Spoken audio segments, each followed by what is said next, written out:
Public talk Wasim Chaudhry کے ساتھ میں آپ کو خوش آمدید کہتے ہیں۔ بڑا انتہائی اہم موضوع ہے کہ ایران امریکہ مذاکرات ہو گئے ہیں اور اب آگے کیا ہوگا، کیا ہو سکتا ہے اور کیا ہونے جا رہا ہے۔ یہ بڑی بنیادی اور اہم باتیں ہیں، اس پر ہم بات کریں گے۔ اس میں دو خبریں ہیں ایران اور امریکہ کے مذاکرات کی۔ اس سے پہلے بھی میں پروگرام کر چکا ہوں جس میں جو پاکستان کے دارالحکومت اسلام آباد میں یہ مذاکرات ہوئے، تو یہ بہت بڑی سفارتی محاذ پر پاکستان کی کامیابی تھی، جسے آج پرائم منسٹر پاکستان نے وفاقی کابینہ کے اجلاس میں field marshal general Syed Asim Munir اور جو ڈپٹی پرائم منسٹر تھے، کام کر رہے تھے کابینہ کے اجلاس میں، ان کو بہت زیادہ بلکہ 2-3 بار فیلڈ مارشل کا نام لے کر اپریشیٹ کیا گیا ہے کہ انہوں نے ان مذاکرات کو، یعنی کہ دونوں جو ممالک ہیں ایران اور امریکہ، تقریباً 1979 ہو گئے۔ 1979 کے بعد پہلی بار جو ہے یہ ایران اور امریکہ کے اتنی بڑی سطح پر مذاکرات پاکستان میں ہوئے ہیں، تو یقیناً یہ ایک بڑی کامیابی ہے۔ اور پھر اس کے اندر دو خبریں ہیں مذاکرات کے اندر۔ ویسے جو فوری طور پر ایک خبر یہ کہ مذاکرات ہونا ایک اچھی خبر، اور مذاکرات کا کسی نتیجے پر نہ پہنچنا یہ بری خبر۔ تو اب دونوں جو ملک آئے تھے امریکہ اور ایران، دونوں ہی جو ہے وہ پاکستان نے ان کو پاکستان میں بلا کر فیسیلیٹیشن کا جو رول پلے کیا ہے، جو فیسیلیٹیٹ کیا ہے، اور جس طرح سے ان کو ویلکم کیا گیا ہے۔ دونوں ممالک کے جو وفود تھے، جس میں اعلیٰ سطح کے وفود تھے، جو جب وہ آئے تب بھی انہوں نے پاکستان کو سراہا، جب گئے تب بھی انہوں نے پاکستان کی جو اس میں کلیدی کردار تھا مذاکرات میں، اس کو بہت سراہا گیا۔ اس پر ہم بات چیت کریں گے، اور بھی کچھ اس میں جو ڈیولپمنٹس ہوئی ہیں اس پر ہم بات کریں گے۔ میرے ساتھ جو اسٹوڈیو میں لائن پر موجود ہیں لندن سے ابرار میر صاحب، جو کہ پاکستان پیپلز پارٹی یورپ کے ایکٹنگ پریزیڈنٹ ہیں، ان کو ہم پروگرام میں خوش آمدید کہتے ہیں، اور بھی دوسرے بھی مہمان ہمیں جوائن کریں گے۔ میر صاحب، میں آپ سے ہی بات کا آغاز کرتا ہوں کہ مذاکرات ہو گئے ہیں، اب آگے کیا ہوگا؟ اور ان مذاکرات میں یقیناً آج جس طرح میں نے ذکر کیا کہ بلاول بھٹو زرداری یا آصف علی زرداری صاحب جو صدر پاکستان ہے، ان کا ذکر نہ کروں تو یہ بھی بڑی زیادتی ہوگی کہ انہوں نے بھی بڑا پازیٹیو طریقے سے وہ کوششیں کی ہیں، ماضی میں بھی اور ابھی بھی۔ تو کیا کہیں گے سر؟ پہلے میں آپ کی بات سنوں گا، پھر مزید ہم اس پر بات کریں گے۔ جی تھینک یو وسیم چودھری صاحب، آپ کا شکریہ، اور آپ کے چینل کا بھی۔ ڈاکٹر صاحب ہمیشہ پاکستان کے کرنٹ اور سینسٹیو ایشوز لے کے آتے ہیں۔ بات یہ ہے کہ ابھی آپ نے کہا کہ ایران کے جو پہلے مذاکرات ہوئے 2021-22 میں بھی مذاکرات ہوئے تھے، وہ اتنے بڑے لیول پہ نہیں تھے جی، اور اس کا بھی کسی حد تک نتیجہ نکلا تھا کہ ایران نے امریکہ کے کچھ قیدی واپس کیے تھے، اور امریکہ نے پھر گڈ ول جسچر کے طور پہ $6 ارب جو ان کا جنوبی کوریا میں جو رکھ دیا تھا وہ قطر میں دیا ان کو، تو وہ تھوڑا سا ایک گڈ ول جسچر ہوا، وہ ایک چھوٹی سی ہوا کا جھونکا تھا۔ لیکن پہلے ہم نے یہ دیکھنا ہے سر کہ یہ مذاکرات کی ایک لمبی داستان ہے، ایران کوئی عام ملک نہیں ہے۔ دیکھیں، پاکستان جب اٹامک پاور بنا تو پاکستان ایک عام ملک تھا، ٹوٹا وہ ملک تھا۔ ایران کے پاس آلریڈی ایک طاقت ہے آئل کی، اگر اس کے پاس اٹامک پاور بھی آ جائے تو وہ سونے پہ سہاگا ہو جائے گا۔ اس لیے اچھا، اب اس چیز کو روکنے کے لیے کیوں دنیا کی طاقتیں، خاص طور پہ اسرائیل کیوں پیدر پہ ہے کہ 1953 سے یہ ان کا مسئلہ چلا آ رہا ہے۔ جب محمد مصدق کی حکومت کو ٹاپل کروایا گیا امریکہ کے تھرو، اور پھر رضا شاہ پہلوی کو لایا گیا، اور اس کے بعد 1979 میں جب امام خمینی آئے تو وہاں سے پھر انہوں نے ریورس گیئر لگایا، وہاں سے پھر 2018 سے پھر بعد میں اس وقت بھی سینکشنز لگیں، 2018 میں زیادہ سینکشنز لگی تھی، زیادہ لگی۔ اچھا، اب 2018 وہ ٹرمپ کے دور میں ہی لگی۔ اب وہ جو سینکشنز لگی اس میں ایران کا سروائیو کرنا، اگر ایران آئل پاور نہیں ہوتا تو ایران تو ختم ہو جانا تھا، ٹھیک ہے۔ اب دیکھیں پاکستان کو کریڈٹ کیوں جاتا ہے؟ کہ پاکستان اس وقت خطے میں ایک بڑی اہم پوزیشن پہ ہے، بڑی کلیدی کردار ادا کر رہا ہے پاکستان اس وقت. اور فیلڈ مارشل جو ہے ہمارے پاکستان کے عاصم منیر، جو دیکھیں جو انگلش میڈیا ہے اور جو فارن کنٹریز ہیں، پاکستان کی جو اسٹریٹجک جو حکمت عملی تھی اس سارے جو رول کے اندر بہت زیادہ سراہا گیا ہے. اس پر تو ہم کوئی دوسری بات نہیں ہے. میں انڈیویجولز پہ بعد میں آؤں گا، پہلے میں پورے پاکستان کی بات کر رہا ہوں کہ خطے میں اس کی کیا پوزیشن ہے. دیکھیں ہم نیبرز ہیں، انڈیا، افغانستان، چائنا، ایران اور سم ہاؤ سری لنکا کے بھی. اب ہمارے ارد گرد اگر کوئی بھی تباہ کاری ہوتی ہے تو ہمارا ملک بھی پھر اس کی زد میں آئے گا، دوسرے ملک بھی آئیں گے. تو یہ اگر تاریخ میں سنہری حروف سے لکھا جائے گا ان اشخاص کا نام جن کے نام آپ نے لیے ہیں، ٹھیک ہے، اور اس لیے لکھا جائے گا کہ 2 ہفتے کی جنگ، یہاں 2 منٹ کی جنگ نہیں کوئی رکوا سکتا. صحیح بات. 2 ہفتے کی جنگ آپ دیکھیں نا، یہ بہت بڑی بات ہے. اور اس میں آپ کو ایک گیپ ملا ہوا ہے، ایک سپیس ملی ہوئی ہے. یہ مذاکرات ناکام نہیں ہوتے، یہ ڈیڈ لاک ہوتا ہے، اسی طرح ہوتا ہے کئی دفعہ. مطلب یہ دیکھیں نا، ابھی ہم نے انڈیا کے ساتھ مذاکرات ہوتے ہیں، رکتے ہیں، پھر چلتے ہیں، پھر کچھ گیو اینڈ ٹیک ہوتا ہے، ڈپلومیسی بیک ڈور چینل چلتے ہیں. ابھی بھی یہ بہت بڑا پازیٹیو سائن ہے. انہوں نے یہ نہیں کہا نہیں جی نہیں ہم مذاکرات. دیکھیں جب وہ آ رہے تھے ادھر، اب بنیاد تو یہ ہے کہ جب وہ ادھر آ رہے تھے تو انہیں 10 پوائنٹس ایجنڈا پہلے مل گیا تھا، دیا. اگر وہ انہیں ناقابل قبول ہوتا تو کیوں آتے؟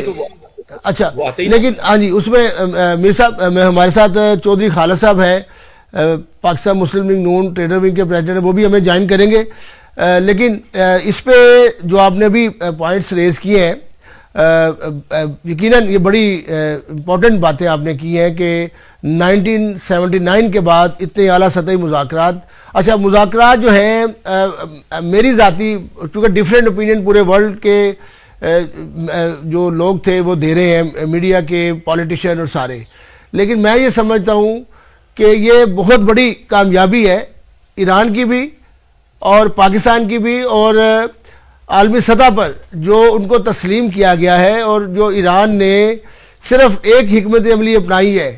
ایک تو ڈیفنس کیا ہے اور دوسرا آبنائے ہرمز پر جو تیل، پانی، گیس کی جو ترسیلات تھیں اس میں اپنی اہمیت ایران نے بتائی ہے کہ صرف آبنائے ہرمز کی آپ دیکھیں پاس میں بھی بہت زیادہ اس پر بات ہوتی رہی ہے، لیکن اس دفعہ ایران کی جو حکمت عملی تھی وہ کھل کر سامنے آ گئی ہے. تو امریکہ اور یہ سارے ممالک آپ کے سامنے ہیں. ابھی آج جو برطانوی پرائم منسٹر ہیں وہ خلیجی ممالک کا دورہ کر کے واپس آئے، تو انہوں نے بھی بات کی ہے 2 چیزوں پر. ایک تو ڈونلڈ ٹرمپ نے جو بیان دیا تھا پارلیمنٹ کے اندر، جو برطانوی پارلیمنٹ میں ہوا ہے، کہ جو ایران کی تہذیب ہے اس کو ختم کر دیا جائے گا. یہ بڑا بالکل غیر مناسب بیان تھا، یہ نہیں دینا چاہیے تھا ایک امریکی صدر کو. پھر دوسرا جو لبنان کو جنگ بندی میں شامل نہیں کیا گیا، اسرائیل مسلسل اس پر حملے کر رہا ہے. پھر ایران نے یہ کہا ہے کہ جب یہ مذاکرات ہو رہے تھے تو جے ڈی وینس کا 2 بندوں سے رابطہ تھا. ایک رابطہ تھا ڈونلڈ ٹرمپ سے، چونکہ وہ امریکی صدر ہیں، ظاہری بات ہے سارے مذاکرات کو امریکہ میں بیٹھ کر وہ لیڈ کر رہے تھے. تقریباً 1 درجن سے زائد جو ہے وہ امریکی صدر براہ راست انوالو تھے ان مذاکرات میں، اور بہت سارے نکات پر یہ متفق بھی ہیں. یہ نہیں ہے کہ مذاکرات جو ہیں بالکل ناکام ہو گئے ہیں اور یہ دوبارہ نہیں ہوں گے. مذاکرات بھی دوبارہ ہو رہے ہیں، اور یہ کس جگہ پر ہوں گے، کس مقام پر ہوں گے. اب جو آپس میں ڈسکشنز ہوئی ہیں وہ ایک دم سے اب 21 گھنٹے کے مذاکرات تھے. یہ 21 گھنٹے کے مذاکرات، اتنے طویل مذاکرات کے بعد اب دیکھیں 21 گھنٹے آپس میں بات چیت ہونا. ان کے اسپیکر، ان کے وزیر خارجہ ایران کے، پھر ان کے ہائی ڈیلیگیشن تھا، پھر ادھر امریکہ کے وائس پریزیڈنٹ اور براہ راست جو تھے امریکی صدر ٹیلی فون پہ وہ انوالو تھے. پھر پاکستان کی جو چیف ڈیفنس فورس ہے وہ اس سارے معاملے کو دیکھ رہے تھے. تو یہ بڑے ایک امپورٹنٹ مذاکرات تھے. پھر بلاول بھٹو زرداری صاحب کے بارے میں پتہ چلا کہ وہ بھی، آصف زرداری صاحب بھی بیک اینڈ پہ رول پلے کر رہے تھے. میں چاہوں گا کہ آپ اس پر بات کریں کہ ان کے رول کے اوپر کیا کہنا چاہیں گے. دیکھیں آصف علی زرداری صاحب نے پہلے کیبنٹ کی میٹنگ کی، ٹھیک ہے، جس میں فیلڈ مارشل صاحب تھے، بلاول بھٹو صاحب تھے، پرائم منسٹر صاحب بیٹھے ہوئے تھے. تو انہوں نے ایک سٹارٹ دیا. اس بریفنگ میں گائیڈ لائن ہوتی ہے نا پریزیڈنٹ کی طرف سے. اب وہ گائیڈ لائن سیٹ ہے پیپلز پارٹی کا، ایک ویسے ہی خبیر میں ہے، بھٹو صاحب کے دور سے ہی چلا آ رہا ہے. ایک میں بات ایڈ کر دوں یہاں پہ آپ کے سوال میں کے جواب میں. پاکستان اور ایران کے تعلقات بھٹو شہید صاحب کے دور سے اس وقت شروع ہوئے جب پاکستان نے کسی اور ملک سے قرضہ لیا تھا. وہ پہلا ملک ایران تھا. مختلف اچھا مد میں انہوں نے قرضہ دیا، تیل کا قرضہ دیا، ڈیفر کیا پیمنٹ، پھر فوجی ٹریننگ دی. خیر وہ اس میں سے جب خمینی آئے تو کچھ واپس ہوا، کچھ نہیں ہوا. لیکن ابھی جو آپ کا جو سوال ہے اس پہ میں آتا ہوں. دیکھیں بلاول بھٹو زرداری صاحب ابھی بھی وہ انٹرنیشنل میڈیا پہ پاکستان کا مقدمہ لڑ رہے ہیں. وہ بشک وہ وزیر خارجہ نہیں ہے، کوئی عہدہ نہیں ہے، لیکن پاکستان کا مقدمہ لڑ رہے ہیں نا. وہ بڑے اچھے طریقے سے پاکستان کا اس لیے مقدمہ لڑ رہے ہیں کہ انہوں نے ابھی وزارت خارجہ میں اپنے جوڑ دکھائے. آصف علی زرداری صاحب کا دیکھیں، چائنا، ایران، ان کے ساتھ بڑے گہرے تعلقات ہیں، اور آصف علی زرداری صاحب کے بغیر یہ بڑا مشکل ہے یہ چلنا نا، یہ ہو نہیں سکتا اس طرح. اب فیلڈ مارشل صاحب جو ہیں انہیں بھی پتا ہے کہ ہم سعودیہ میں کیا خدمات انجام دے رہے ہیں. ٹرمپ صاحب کو یہ پتا ہے کہ وہ پھنس گئے اس جنگ میں. وہ اس طرح پھنسے ہیں کہ جس طرح ہٹلر نے ایٹ اے ٹائم 2 جگہ پنگا لے لیا تھا نا، فرانس میں گھس کے، ساتھ میں وہ رشیا میں بھی وہ جانے کے لیے جب چلا تو وہاں سے اسے فائر بیک ہوا. یہی ان کے ساتھ ہوا. یوکرائن میں بھی گھسے ہوئے ہیں ادھر بھی، اور یہاں پہ انہوں نے بڑے ڈائلاگ بولے. اب دیکھیں نا، نیٹو بھی ساتھ نہیں دے رہی، یورپ کے ممالک ساتھ نہیں دے رہے، برطانیہ نے ساتھ نہیں دیا، پھر امریکہ کے اندر بہت زیادہ پریشر ہے. ایسے وفد نہیں پاکستان پہنچا کہ ان کو اپنی سیاست بھی بچانی ہے. یہ بھی ساری چیزیں دیکھیں نا کوئی صاحب، انہیں پتا ہے کہ میں نے اپنے لیے میں اسرائیل کی وجہ سے اپنے ملک کو کیوں تباہ کروں. ایک سیکنڈ تھاٹ تو آتا ہے نا، اپنے ملک سے آواز اٹھتی ہے. اور پاکستان وہ واحد ملک تھا، انہوں نے انڈیا کو نہیں کہا، کسی اور ملک کو نہیں کہا. کیوں کہا پاکستان کو؟ کہ یہ یہاں پہ سینس پریویل کرتا ہے، اور ان کے تعلقات ادھر ادھر سارے اپنے خطے میں زبردست قسم کے تعلقات ہیں. اور پاکستان اس وقت یہ جنگ رکوا کے اپنے یہ 3-4 جو نام ہے پاکستان کی میر صاحب پاکستان کی مسلح افواج نے، آپ نے دیکھا کہ 10 مئی کو جو کچھ ہوا اور ثابت کیا ہے، اور بھارت کو ناکو چنے چبوائے ہیں، جس میں امریکہ نے دیکھا ہے وہ مظاہرہ کہ کس طرح پاکستان کی فضائیہ نے کامیابی حاصل کی ہے اور کامیابی کے جھنڈے گاڑے ہیں، اور دنیا نے ہمیں تسلیم کیا ہے کہ پاکستان بہت مضبوط ملک ہے. نہیں، اس میں ایک بات یاد رکھیں، دیٹ واز اے سیلف ڈیفense. ہم ڈسٹرکٹر نہیں ہے. نہیں، وہ سیلف ڈیفنس میں ساری بات کر رہے ہیں. ہاں وہ جب ہم جنگ کی بات کرتے ہیں تو اس کو ہم پورے خرائے میں کہیں، ورنہ لوگ یہ سمجھتے ہیں دیکھیں جی یہ جنگ والی باتیں کرتے ہیں اور پھر کہتے ہیں پیس. ہم پیس کے دائی ہیں، امن کے دائی ہیں. اسی لیے پیس ٹاک پاکستان میں ہونا یہ بہت بڑا دنیا میں ایک جو ہے نا ڈپلومیٹک لیول پہ، یہ میں نے کہا نا یونائٹڈ نیشن میں لکھا جائے گا، اگلی نسلیں یاد رکھیں گی. دیکھیں رزلٹ پاکستان کے ہاتھ میں نہیں تھا. پاکستان کے ہاتھ میں یہ تھا کہ جو جنگ رکوائی، اور اب اس میں جو سپیس ہے ابھی بھی بیک ڈور چینل چل رہے ہیں، لو لیول پہ چل رہے ہیں. ظاہر ہے وہ جے ڈی وینس کے پاس تو اختیارات نہیں تھے نا، کہ وہ وہیں پہ، امریکہ کو بچہ تو ہے نہیں کہ اس کا کان پکڑ کے تو آپ کہہ لیجیے یہ کرو تو وہ کرو. ادھر نہیں، بڑا ملک ہے، اور اس نے پھر وہاں پہ اپنے ملک میں جانا ہے. وہاں پہ پھر بات دیکھیں، بھٹو صاحب جب گئے تھے شملہ معاہدہ کرنے تو اندرا گاندھی نے جب رکھے اپنے ڈیمانڈز، بھٹو صاحب نے کہا میں ایک بھی نہیں مانوں گا، اور بی بی شہید کو کہا کہ پیک کریں اپنا سامان. اور اسی آخری دن میں کوئی ایسی ایک سیکنڈ، وہ اسی آخری دن میں کچھ ایسی بات ہوئی کہ پھر مذاکرات ہوئے، 1 to 1 ہوئے، اور بھٹو صاحب کی ساری باتیں مانے گی اور اندرا گاندھی کی ایک بھی بات نہیں مانے گی، اور ہم ون ون سچویشن میں آئے. اس دفعہ بھی انشاءاللہ یہی ہوگا کہ ہم اس پیس کو قائم کروانے میں ہر جگہ پہ اپنا پورا کردار ادا. تو میر صاحب جو آگے مذاکرات ہیں کس طرف جائیں گے، اور آپ کیا سمجھتے ہیں کہ اب ترکی، قطر اور دیگر ممالک بھی پاکستان کے ساتھ کھڑے ہیں؟ سعودی عرب میں پرائم منسٹر صاحب جا رہے ہیں کابینہ کے اجلاس کے بعد، تو سعودی ولی عہد بھی جو ہے وہ براہ راست سارے میٹرز میں انوالو ہے، چونکہ سعودیہ بھی بہت زیادہ متاثر ہوا ہے، دبئی بہت زیادہ نقصانات ہوئے ہیں. تو بہت سارے لوگ آپ نے دیکھا ہے دبئی چھوڑ کر واپس جو ہے وہ انگلینڈ میں آگے ہیں. تو آپ کیا سمجھ رہے ہیں کہ یہ جنگ بندی جو ہے 2 ہفتوں کی، اس کی میعاد بڑھ جائے گی؟ مجھے تو لگ رہا ہے کہ میعاد بڑھ جائے گی یا کشیدگی بڑھے گی. آپ کیا سمجھ رہے ہیں؟ بالکل آپ ٹھیک کہہ رہے ہیں، آپ کا گیس بالکل ٹھیک ہے، آپ نے میرے منہ کے الفاظ سینے ہیں. دیکھیں جے ڈی وینس کی آپ پریس کانفرنس بار بار دیکھیں، اس نے یہ کہیں نہیں کہا کہ میں ڈسپوائنٹڈ ہو گیا ہوں، we can't prolong these negotiations. نہیں، اس نے کہا ابھی تک کچھ نتیجہ نہیں نکلا، اور میں وہ جو کانفیڈینشیل چیزیں تھی جو آپ کہہ رہے ہیں کہ 21 گھنٹے والی بات، وہ نہیں بتا سکتے نا، وہ طریقہ یہی ہے. اچھا اب وہ 15 پوائنٹس اور 10 پوائنٹس یہ مل کے ان میں سے کچھ اس کو ریفائن کر کے کچھ شکل نکلے گی. اچھا اب بات یہ ہے کہ جو آپ نے بات کی کہ آگے کیا ہوگا، دیکھیں بالکل یہ مذاکرات آگے چلیں گے اور اس کا کوئی حل بھی نکلے گا. تباہ کاری تو کسی بھی ملک کے، امریکہ کے حق میں بھی نہیں ہے، کسی بھی ملک کے جو ہے نا وہ حق میں نہیں ہے. اب 3 لوگ جو ہیں پاکستان کو لیڈ کر رہے ہیں بڑے کھلے طریقے سے، جن میں 2 زیادہ ہیں، تیسرے ان کے ایک قسم کے کیا کہتے ہیں رہبر ہیں، صدر پاکستان آصف علی زرداری صاحب، پھر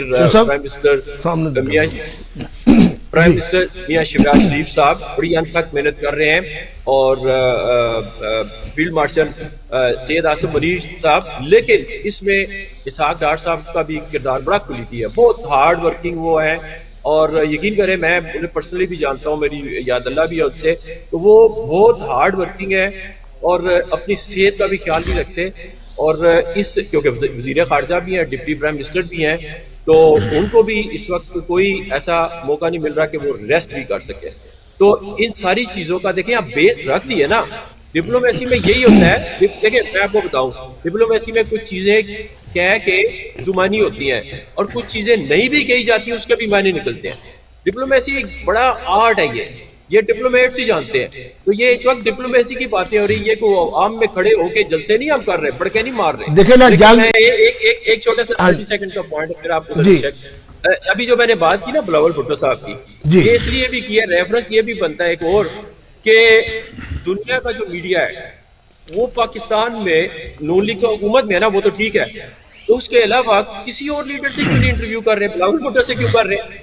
مطلب وہاں پہ اے این پی ہے، پی ٹی آئی ہے اور جماعتیں ہیں، ان سے کیوں نہیں کر رہے؟ وہ صرف بلاول بھٹو سے کیوں؟ یہ میری بات جو میں نے پہلے کی اس کو سیکنڈ کر رہا ہوں. ایک چھوٹا سا 30 سیکنڈ کا پوائنٹ پھر آپ کو ابھی جو میں نے بات کی نا بلاول بھٹو صاحب کی، یہ اس لیے بھی کیا ریفرنس یہ بھی بنتا ہے ایک اور کہ دنیا کا جو میڈیا ہے وہ پاکستان میں نون لیگ کی حکومت میں ہے نا، وہ تو ٹھیک ہے، تو اس کے علاوہ کسی اور لیڈر سے کیوں نہیں انٹرویو کر رہے، بلاول بھٹو سے کیوں کر رہے ہیں؟ مطلب وہاں پہ اے این پی ہے، پی ٹی آئی ہے اور جماعتیں ہیں، ان سے کیوں نہیں کر رہے؟ وہ صرف بلاول بھٹو سے کیوں؟ یہ میری بات جو میں نے پہلے کی اس کو سیکنڈ کر رہا ہوں. دیکھیں یہ انگلینڈ کے پرائم منسٹر نے بھی کہا کہ ہم اس جنگ کا حصہ نہیں بنیں گے. انہیں ویپنز آف میس ڈسٹرکشن والی وہ ٹریپ یاد ہے، وہ اس کی وجہ سے وہ نہیں گئے ادھر. لیکن وسیم صاحب یہاں پہ تو پاکستان میں آپ کہہ رہے ہیں پھر بھی چلے پیٹرول سستا ہو گیا، یہ بھی بڑی بات ہے. یہاں تو ایک پینی بھی سستا نہیں ہوا، یہاں تو انہوں نے اسی وقت مہنگا کر دیا تھا پیٹرول. یہاں پہ نہیں ہوا، پچھلا اسٹاک چل رہا تھا اسی پہ انہوں نے پیسے کمانے شروع کر دیے. ہم پاکستان کو بدنام کرتے ہیں، یہاں پہ بھی وہی جناب وہ انہوں نے وہ کیا. اب ایک اور بات میں آپ کے سوال کے جواب کی طرف آنے سے پہلے ایک اور ایڈ کروں گا، میں پہلے بھی بھول گیا تھا. اب جیسے آپ نے کہا کہ پرائم منسٹر صاحب جائیں گے، دورے کریں گے، لیکن جیسے ہی انہیں فرصت ملے پہلی فرصت میں انہیں پھر پارلیمنٹ کو اعتماد میں لینا چاہیے. پارلیمنٹ کے بغیر حکومت جو ہے نا کمزور ہوتی ہے. جب آپ پارلیمنٹ کو اعتماد میں لیتے ہیں تو اس کا مطلب ہے آپ کو عوام کا جو ہے نا وہ مینڈیٹ ہے، انکریجمنٹ، وہ سب کچھ ملتی ہے. تو یہ بڑا یہ جو ہے نا انہیں کرنا پڑے گا. اب بات یہ ہے کہ یہ چھوٹے موٹے پٹاخے چلتے رہیں گے، یہ لفظ چھوٹا ہے پٹاخہ، چھوٹے موٹے یہ فائر کرتے رہیں گے، بالکل چپ کر کے یہ نہیں بیٹھیں گے. یہ نہیں ہو سکتا کہ وہ چپ کر کے بیٹھ جائیں. انہوں نے اپنی تھریٹ بھی رکھنی ہے آپ پہ، آپ سے بات منوانے کے لیے کچھ نہ کچھ انہوں نے تھریٹ رکھنی ہے. اب ہم پہ ہے کہ ہم اسے گیج کیسے کرتے ہیں، اسے ڈیفینس کیسے کرتے ہیں، اور اس کے لیے ڈپلومیٹک جو ہے نا پلیٹ فارم دنیا میں وہ کیسے یوٹیلائز کرتے ہیں تاکہ وہاں پہ جو ہے نا جا کے ہمیں ایک جگہ پہ جا کے، واقعی آپ بات ٹھیک کہہ رہے ہیں، لبنان پہ اگر وہ حملے کرتے رہیں گے اور ادھر سے سیز فائر کی بات کی تو پھر اس کا مطلب ہے وہ وہاں فائدہ اٹھا رہے ہیں نا، ہمیں ٹریپ کر رہے ہیں، ہمیں ادھر لگا کے وہ وہاں سے فائدہ اٹھا رہے ہیں. تو یہ نہیں ہوگا. ٹرمپ اس وقت پھنسا ہوا ہے، جیسے میں نے کہا ایدی امین کی طرح بھی وہ پھنسا ہوا ہے اور یہ ہٹلر کی طرح بھی پھنسا ہوا ہے. لیکن پاکستان نے جیسے انڈیا کے خلاف جنگ روکی تھی ٹرمپ کے کہنے پہ، ابھی پاکستان کے کہنے پہ ٹرمپ نے بھی 2 ہفتے کا وہ کیا ہے. تو یہی ہوتا ہے گیو اینڈ ٹیک. بالکل اچھا، بالکل کرنا پڑے گا. لیکن میر صاحب دوسری طرف آپ دیکھیں کہ سعودی عرب کے جو ولی عہد ہے محمد بن سلمان، ان کی دعوت پر پاکستان کے جو پرائم منسٹر ہیں میاں شہباز شریف ایک ہائی ڈیلیگیشن کے ساتھ اعلیٰ سطحی وفد کے ساتھ وہ سعودی عرب پہنچ رہے ہیں. تو یقیناً جو سعودیہ کا بھی رول جو ہے اس سے آپ انکاری نہیں ہے. مڈل ایسٹ کے اندر سعودی جہاز اسی سمندری جو ایران کی اپنا ہرمز ہے وہاں سے گزر کر جو ہے یہ پوری دنیا میں اپنی ترسیلات کر رہے تھے. صرف یہ نہیں ہے تیل، اس کے علاوہ بھی گیس تھی، پھر اس کے علاوہ جو ترسیلات تھی بہت زیادہ جو ضروریات زندگی کی اشیاء ہیں وہ بھی یہیں سے ہو کر گزرتی تھی. سعودی عرب بہت زیادہ متاثر ہوا تھا، اس کے 80-90% جو وہ یہ راستہ یوز کرتا تھا. اب اگلا جو ملک ہے یا اگلی جو مذاکرات کے لیے کہا جا رہا ہے کہ جی مذاکرات یقیناً یہ جنگ جو ہے اس کی میعاد بندی، جو جنگ بندی کی میعاد ہے وہ بڑھے گی، اور اگلے جو مذاکرات ہوں گے اس میں ترکی کا نام لیا جا رہا ہے، کویت کا نام لیا جا رہا ہے، کیونکہ فرسٹ ٹائم پاکستان میں مذاکرات ہوئے ہیں. پاکستان میں یہ فرسٹ ٹائم جو ہے اعتماد اتنا زیادہ جو ہے پاکستان پر کیا گیا. اس سے پہلے تو آپ دیکھیں طالبان کے ساتھ مذاکرات تھے امریکہ کے یا دیگر ملکوں میں، وہ کویت میں ہوتے تھے. تو اب 3-4 ملکوں کا نام آ رہا ہے، اس میں سعودیہ میں یہ پاکستان کا ڈیلیگیشن جانا یہ بھی بڑا امپورٹنٹ ہے. خالد صاحب مختصر اس پہ بات کریں گے، اس کے بعد آخر میں میرے پاس چند منٹ باقی ہے، میں وہ ایک ٹاپک ہے وہ اس پہ بھی بات کریں گے. چلے پہلے آپ بول لیں پھر میر صاحب خالد صاحب کی طرف آئیں گے. جی ایک شکریہ ادا کریں گے اس جنگ کا، اور سعودیہ نے بھی یہاں پہ بڑا ساتھ دیا. دوسرا وہ UAE کا بھی جو ہے نا وہ قرضہ وہ بھی سعودیہ نے کیا. لیکن یہ یاد رکھیں کہ جب مذاکرات ہوتے ہیں نا سر، وہ اس میں زیادہ سٹیک ہولڈرز پہلے نہیں ڈالے جاتے. مذاکرات جب کسی حد تک شیپ اپ ہو جائیں گے نا، تو میری سینس میں یہ ہے کہ دنیا میں انسان کی کیا بات اہمیت رکھتی ہے، شناخت اس کی. یہ بات آپ غور سے سنیے گا، شناخت بڑی اہم ہے. شہید ذوالفقار علی بھٹو صاحب نے شناختی کارڈ دیا، پاسپورٹ دیا، اس کو پروٹیکٹ کرنے کے لیے اپنی عوام کو پروٹیکٹ کرنے کے لیے ایٹم بم بنایا، میاں نواز شریف صاحب نے وہ چلایا، اور بی بی شہید نے میزائل ٹیکنالوجی دی. آج ہم اس پہ اطرار ہیں. ہماری شناخت کو ہم کہتے ہیں جی ہم پاکستانی ہیں جی، وہ شناخت کی وجہ سے کہتے ہیں. ٹھیک ہے، ہم کوئی چارہ پہلوان نہیں ہم نے بھیج دیا لڑنے کے لیے، ہم ڈپلومیٹک سطح پہ بھی جیت رہے ہیں، اور اپنی شناخت کو ہم نے منوا لیا کہ یہ ہماری شناخت ہے. اور یہ ٹائم لگتا ہے. دیکھیں وسیم صاحب، جب ہم بات کرتے ہیں نا ایک سوشل میڈیا کی، ہم کہتے ہیں جب ہمارے اپنے مقصد کی بات ہوتی ہے نا، ہم کہتے ہیں وہ جی سوشل میڈیا بھرا ہوا ہے جی فلاں بندے کے خلاف، وہ دیکھیں جی. جب ہمارے پسند کی بات نہیں ہوتی نا، ہم کہتے ہیں اور دفع کرو جی سوشل میڈیا کیا چیز ہے. سوشل میڈیا کے اوپر آپ کو یہ پتہ نہیں ہے، ٹویٹر کے اوپر خاص طور پہ کہتا ہوں کہ لوگوں کے نام ہیں جھوٹے، لوگوں کی تصویریں بھی نہیں ہیں، ہمیں پتہ نہیں ہے وہ پاکستانی ہے کون نہیں ہے. وہ پاکستانی بن کے وہاں پہ جو ہے نا پوائزننگ کر رہے ہوتے ہیں. اور اس چیز سے ہمیں بچنا ہے، اور یہ ہمیں ایجوکیٹ کرنا ہے اپنے لوگوں کو. خاص طور پہ ٹویٹر پہ میں کہہ رہا ہوں، یہ فیس بک پہ بھی آئی ڈیز بنی ہوگی، دوسری جگہ پہ بھی، لیکن ٹویٹر پہ آواز آتی ہے نا، ٹویٹر سپیس ہوتی ہے تو آواز آتی ہے سب کچھ. تو ہمیں پتہ نہیں چلتا کہ یہ کس ملک میں ہے، یہ پاکستانی ہے کون نہیں، کیونکہ پاکستان کے خلاف باتیں کرتے ہیں. پاکستانی بن کے وہ پاکستانی بن کے پاکستان کے خلاف بات کرتے ہیں، پاک افواج کے خلاف بات کرتے ہیں. تو ہمیں پھر ہم انہیں پاکستانی تو کہہ نہیں سکتے نا، پھر وہ بے شک اپنے آپ کو کہتے ہیں. اس کا وہ پاکستانی کہلانے کے حقدار نہیں ہے نا.